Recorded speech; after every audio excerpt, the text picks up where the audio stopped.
노후 부부싸움의 진짜 이유 5가지. 대부분의 사람들은 노년의 부부가 조용하고 평화로운 삶을 살 거라 생각한다. 하지만 현실은 훨씬 더 복잡하다. 60대 이후의 부부는 오히려 사소한 일로 갈등이 더 자주 발생하기도 하고, 그 갈등이 반복되면서 서로에 대한 불만과 피로가 쌓여간다. 은퇴로 인해 하루 대부분을 함께 보내게 되면서 생기는 공간적 압박, 줄어드는 수입으로 인한 경제적 불안, 나이가 들수록 악화되는 건강 문제, 자녀와 손주와 얽힌 가족관계, 그리고 노년기의 고립감과 외로움까지 복합적인 요인들이 맞물리면서 다툼의 불씨가 쉽게 커진다. 단순히 노후에는 여유롭다는 통념은 현실과 거리가 멀다. 많은 부부가 은퇴 전까지는 서로 다른 공간에서 각자의 역할을 수행했지만, 은퇴 후에는 24시간 같은 공간에서 지내며 서로의 생활 습관과 취향이 적나라하게 드러난다. 이로 인해 자잘한 오해와 불만이 쉽게 발생하고, 작은 말 한마디가 큰 다툼으로 이어지기도 한다. 또 경제 문제는 단순히 지출과 수입의 균형 문제가 아니라 각자의 인생관과 가치관의 차이로 나타나 갈등을 더욱 심화시킨다. 더불어 건강 악화나 돌봄 문제는 신체적 고통과 심리적 불안을 증폭시키며, 자녀와 손주 문제는 세대 간 기대치의 차이를 고스란히 드러내 부부 사이의 긴장을 높인다. 결국 노후 부부가 싸우는 이유는 단순한 생활의 불편 때문만이 아니다. 그 이면에는 삶 전체를 관통하는 구조적 문제와 심리적 요인들이 얽혀 있다. 그렇다면 왜 노후 부부는 자주 싸우는 걸까? 그 이유를 5가지로 정리해본다. 첫째, 경제 문제로 인한 갈등. 노후 부부싸움의 가장 큰 원인은 단연 돈이다. 은퇴 이후에는 정기적 급여가 끊기고 연금과 저축, 자산 수익 등으로 생활을 이어가야 하는데, 이 과정에서 불안감과 긴장감이 커진다. 줄어드는 수입 속에서 지출을 어디에, 어떻게 배분할지를 두고 의견 차이가 크게 갈린다. 남편은 이제 은퇴했으니 불필요한 지출을 최대한 줄여야 한다며 생활비 축소를 주장하고, 아내는 건강관리와 여가 생활을 줄이면 삶의 질이 무너진다며 맞선다. 여행, 취미활동, 모임 참여 등은 아내에게는 필수지만 남편에게는 사치로 여겨진다. 또 자녀에게 지원할지 말지를 두고도 큰 갈등이 발생한다. 한쪽은 이제 우리 살기도 빠듯하다며 반대하고, 다른 쪽은 그래도 부모로서 어려움에 처한 자식을 돕는 건 의무라며 의견을 굽히지 않는다. 특히 자녀의 결혼 자금, 집 마련, 손주 양육비 지원 같은 문제는 자주 싸움의 불씨가 된다. 때로는 손주 학원비나 용돈 문제까지 얽히며 갈등은 더욱 격화된다. 경제 문제는 단순히 가계부의 숫자 문제가 아니다. 그 배경에는 노후를 어떻게 살아야 하는가라는 인생관과 가치관의 충돌이 자리한다. 어떤 이는 노후를 절약과 검소로 버텨야 한다고 믿고, 다른 이는 이제라도 하고 싶은 것을 하며 즐겨야 한다고 생각한다. 이런 철학의 차이가 생활 전반에 반영되면서 작은 지출 문제도 큰 싸움으로 번진다. 게다가 은퇴 후 예상치 못한 의료비 지출, 집 수리비, 부모님 요양비 등 돌발 지출이 생기면 서로를 탓하기 쉽다.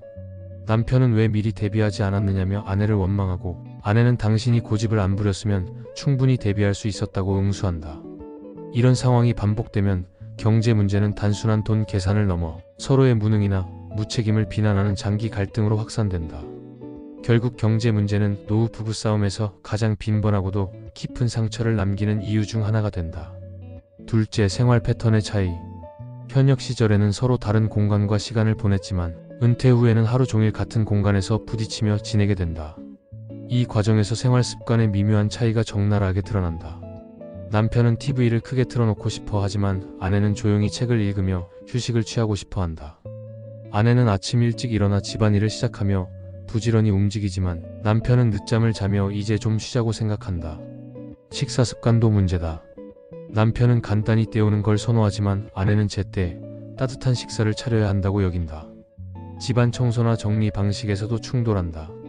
남편은 대충 정리해도 괜찮다고 하지만 아내는 꼼꼼하게 청소하지 않으면 속이 불편하다. 여기에 취미생활의 차이까지 더해진다. 남편은 집에서 하루 종일 TV를 보며 스포츠 경기를 즐기고 싶어 하지만, 아내는 밖에 나가 친구를 만나거나 문화센터 수업에 참여하고 싶어 한다.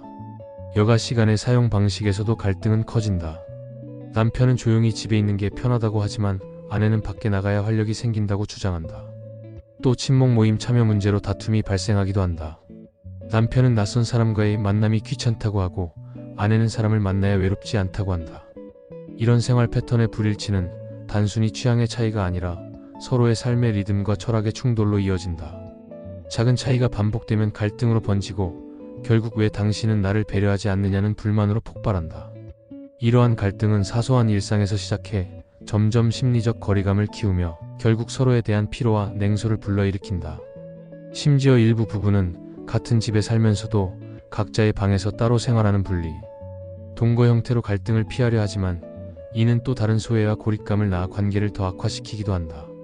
심한 경우에는 집안에서 혼자 사는 느낌이라며 정서적 단절을 호소하기도 하며 이는 부부 관계의 신뢰와 유대감을 더욱 약화시키는 결과로 이어진다. 셋째, 역할 변화의 갈등. 은퇴 후 남편은 집안에 머무는 시간이 많아지고 아내는 그동안 자신이 전담했던 가사 영역을 침범당한다고 느낀다. 남편은 집안일을 돕겠다고 나서지만 방식이 서툴거나 마음에 들지 않아 오히려 일을 더 복잡하게 만든다고 느낄 때 갈등이 발생한다. 예를 들어 설거지를 하면서 식기를 제자리에 두지 않거나 청소를 하면서 대충 넘어가면 아내는 답답함을 호소한다. 반대로 남편은 자신이 노력했는데도 인정받지 못한다고 느끼며 나는 무시당한다는 불만을 쌓는다. 또한 누가 가정의 중심인가를 두고 미묘한 힘겨루기가 벌어지기도 한다. 아내는 수십 년간 가정을 관리해온 경험을 바탕으로 여전히 주도권을 쥐고 싶어 하지만 남편은 은퇴 후에도 가정의 권위를 유지하려 한다. 이 과정에서 작은 결정권, 예를 들어 어떤 음식을 먹을지, 어떤 가전제품을 살지, 손주 돌봄을 어떻게 분담할지까지도 갈등의 씨앗이 된다. 역할 변화는 단순히 가사 노동의 문제를 넘어서 부부의 정체성과 자존심과도 연결된다. 아내는 내가 해오던 일을 빼앗긴다는 위기의식을 느끼고 남편은 내 존재 가치가 줄어든다는 불안을 느낀다. 이런 심리적 충돌은 결국 사소한 집안일을 매개로 폭발하며 장기적으로는 관계 전체를 흔드는 긴장으로 확대된다. 심한 경우 부부는 각자의 방식대로 독립적으로 집안일을 하며 의사소통을 최소화하려 하고 이는 정서적 단절과 냉각기를 불러오기도 한다. 넷째, 건강 문제와 돌봄 갈등. 노후에는 각종 질환과 신체적 약화가 찾아온다. 관절염, 고혈압, 당뇨병 같은 만성질환은 물론 암, 치매 등 치명적인 질환까지 언제든 현실로 다가올 수 있다. 한쪽이 아프면 다른 한쪽이 간병을 맡게 되는데 이 과정에서 피로와 스트레스가 눈덩이처럼 쌓인다. 간병은 단순한 집안일이 아니라 신체적, 정신적 소모가 큰 노동이다. 밤새 간호를 하느라 수면 부족에 시달리고 치료비와 병원 왕래로 경제적 부담까지 더해진다. 결국 아픈 배우자는 왜 더 정성을 쏟지 않느냐며 섭섭해하고 돌보는 배우자는 나도 지치고 힘들다며 불만을 토로한다. 이런 감정의 충돌은 갈등으로 이어지고 시간이 지날수록 불신과 거리감이 커진다. 특히 만성 질환이 있을 경우 갈등은 장기전으로 번진다. 매일 반복되는 투약 관리, 병원 진료 통행, 식이요법 관리 등은 돌보는 배우자에게 엄청난 스트레스가 된다. 환자 입장에서는 사소한 무관심도 큰 상처가 되지만 간병자는 내가 왜 혼자 모든 걸 감당해야 하느냐는 억울함을 느낀다. 이런 불균형은 부부 관계를 더욱 피폐하게 만든다. 또한 돌봄 갈등은 단순히 두 사람만의 문제가 아니다. 자녀들이 간병을 얼마나 분담할지, 요양시설을 이용할지 여부를 두고도 부부 사이의 의견이 갈린다. 한쪽은 아이들에게 부담을 줄 수 없다며 요양시설을 선호하고 다른 쪽은 자녀가 부모를 돌보는 건 당연하다며 강하게 주장한다. 이러한 입장 차이는 부부 갈등을 넘어 세대 갈등으로 확산되기도 한다. 건강 문제는 단순히 개인의 문제가 아니라 부부 관계 전체에 큰 영향을 미친다. 병과 간병이 일상이 되면 애정은 시험대에 오르고 동반자 관계는 의무와 부담으로 왜곡된다. 누적된 갈등은 부부 사이의 신뢰를 무너뜨리고 때로는 별거와 이혼으로까지 이어질 수 있다. 따라서 노후의 건강 문제는 단순한 의학적 사안이 아니라 부부의 삶 전반을 흔드는 가장 큰 변수 중 하나가 된다. 다섯째, 자녀와 손주 문제. 자녀 부부와의 관계, 손주 돌봄 문제도 노후 부부 갈등의 중요한 원인이다.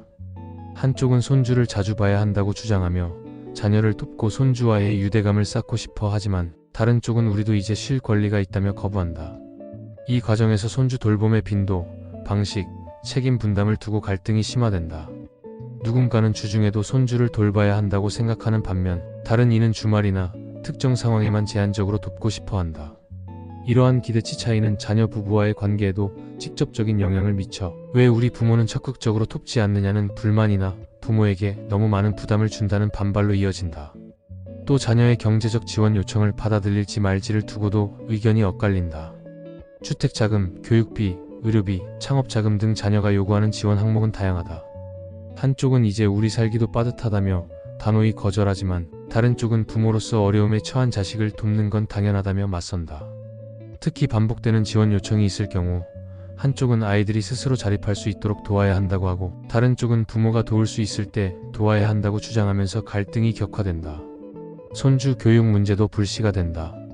어떤 이는 손주 학원 선택이나 교육 방식을 두고 자녀에게 적극적으로 의견을 내려고 하지만, 다른 이는 이제는 우리가 간섭할 때가 아니다라며 물러서려 한다. 이런 태도의 차이는 자녀 부부와의 관계에서 긴장을 불러일으키며 결국 부부 사이에도 상처를 남긴다. 더 나아가 자녀 부부와의 세대 간 가치관 차이, 양육 철학의 불일치는 단순한 논쟁을 넘어 장기적 불화로 발전하기도 한다. 결국 부모 역할과 조부모 역할 사이에서 기대치가 다르면 갈등은 커질 수밖에 없다. 자녀 문제와 손주 돌봄 문제는 단순한 가족 지원 차원을 넘어 부부가 인생 후반기를 어떻게 살아가야 할지에 대한 가치관 차이를 극명하게 드러내는 갈등 요소가 된다. 결론을 말씀드리면, 노후 부부싸움의 이유는 단순하지 않다. 돈, 생활습관, 역할 변화, 건강, 자녀 문제 등 다양한 요인이 복합적으로 얽혀 있다. 하지만 중요한 건 갈등이 아니라 갈등을 어떻게 풀어내느냐다.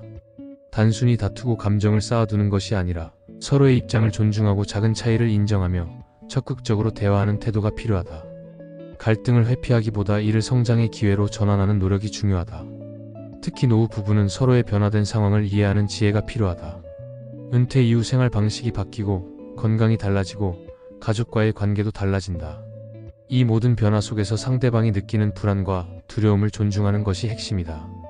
예를 들어 경제 문제로 인한 다툼이 반복될 때는 단순히 돈의 액수를 두고 싸우기보다는 앞으로 우리의 삶을 어떤 방향으로 꾸려갈 것인가라는 큰 틀에서 논의하는 대화가 필요하다. 생활 습관 차이로 인한 갈등도 누가 옳고 누가 틀리다는 식으로 몰아붙이지 않고 서로 다름을 인정하며 균형점을 찾는 것이 중요하다. 때로는 전문가의 도움을 받는 것도 현명한 선택이다.